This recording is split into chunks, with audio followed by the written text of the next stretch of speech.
We move into our third class of market lambs.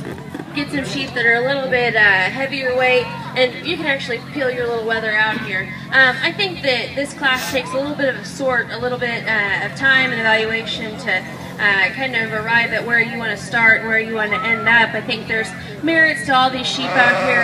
I think for me, maybe not the one that I love just in terms of build and in terms of balance, but I think that the one that has to win from a carcass standpoint, I think this sheep that the young lady brings us has a class advantage in terms of topside dimension. You lay your hand over his rack, he's bold and expressive and square, blends that into a nice full loin edge. I think one that maybe we have to appreciate him when he gets out on the go is he tends to kind of bunch himself up when she gets him on the drive. Certainly one I'd like to change in terms of how he blends his shoulder into his chest, maybe pick him up out of his dock, but certainly I like that one from a carcass standpoint. Young man's weather that comes in next certainly has some class advantages in terms of bone. Obviously one that's got a little bit more Hampshire influence in him, so he's got that extra wool on his legs, and that certainly catches your eye.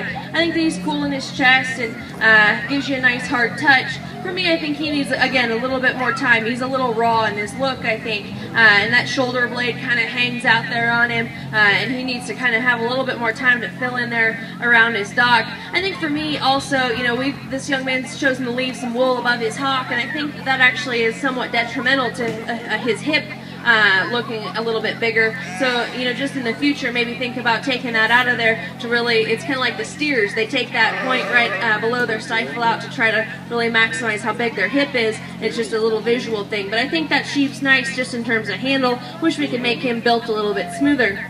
Young ladies, ewe lamb definitely has some completely opposite advantages. I think she's probably the smoothest one in the class. Definitely the good ribbed one. Definitely the one that I think would be a better fit in the breeding show. Probably one that's a little bit further along in terms of her degree of finish, a little bit softer in terms of her handle when she lets me handle her. One though that I really like in terms of how she's middled in terms of how she is from a softness and in terms of a smoothness standpoint. Just wish that we can make her a little bit more expressive to the touch.